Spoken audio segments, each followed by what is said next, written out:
What's going on, guys? Welcome to Budget RC. Right now, Horizon Hobby has this Force RC HammerJaw on clearance for $130. Is it worth it? Let's find out.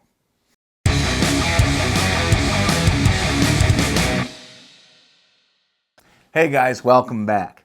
I've had my eye on this HammerJaw for a while, and now that Horizon is clearing them out at $130, I had to grab one.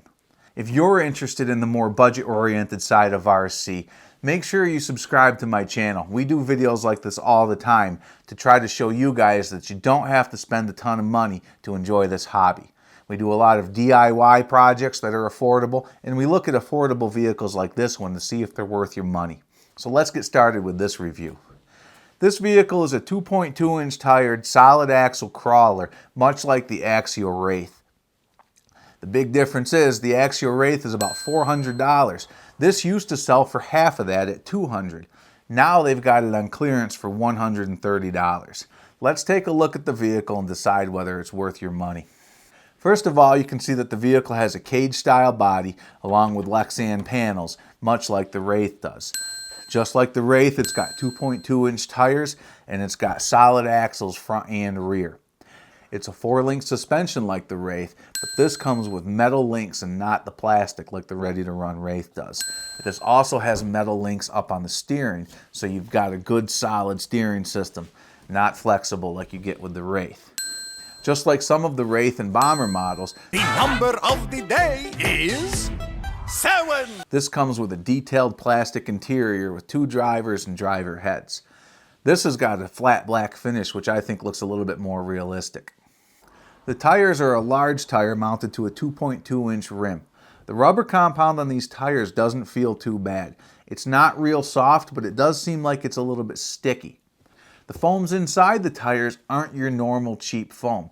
They actually feel like a memory foam, which actually, because of my cold climate, is maybe not an advantage for me. These things are really hard because it's kind of cold here. When I first got the vehicle and had it inside, they felt more compliant and they didn't feel too bad.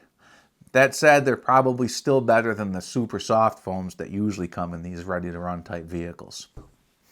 So now let's get the body off and see what it looks like underneath. Now, one neat thing about this body is that it's hinged at the front, so you don't have to completely remove the body, although you do still have to take off all 4 body pins. So to be honest, I'm not sure if the hinge is really an advantage. Once you get the body released, you kind of swing it forward and then up and over that front bar. Now, once we're inside the body, you can see where this starts to differ from vehicles like the Wraith or the Bomber. Those vehicles have a big center skid system that the tube frame and the rest of the chassis is based on. This vehicle here, I think, is more reminiscent of a lot of the larger solid axle monster truck systems in that it has twin vertical plates here with a lot of the electronics mounted in between those plates. These plates are made out of aluminum and they feel like they're very rigid. If I tip this forward, you can see that we have our combined receiver speed control in the back. We've got our transmission in the front with the motor mounted low in the chassis, and we have a front-mounted battery tray. Now, I think a front-mounted battery tray is a real nice advantage over some of the other vehicles that put the battery in the back where you don't really want the weight. One thing I did notice is that this battery is mounted a little bit high. I think there might be an opportunity to lower this and get a better center of gravity. The motor is a standard 540 brushed can, and the speed control, like I mentioned, is a combined speed control and receiver. The controller is a controller that Horizon uses on a number of their less expensive vehicles. I've got the same controller on my Barrage. It's a pretty decent controller. I have no complaints. It might feel a little bit cheap in the hand, but it's got all of the steering and throttle trim controls that you could ever need. And it does have a nice rubber grip for good control. It comes with the batteries, and hey, for a ready to run, I have no complaints. So moving back to the vehicle here, overall my impressions so far are pretty good. I like the way the vehicle looks, I like the tires, I like the suspension layout, and I'm looking forward to driving it to see how well it works. Now, in terms of potential negatives, at $130, you bet there has to be something. And in this case, I think you're going to have 2 potential areas of concern. you're going to have a concern with reliability as well as parts availability. And let's be honest, that can be a bad combination. The reason I have these concerns is that I have some experience with a lot of the parts in this vehicle already.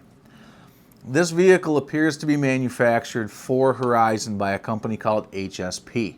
That's the same company that makes the Gen 7 crawler for Red Cat, as well as the Everest 10 and other similar vehicles.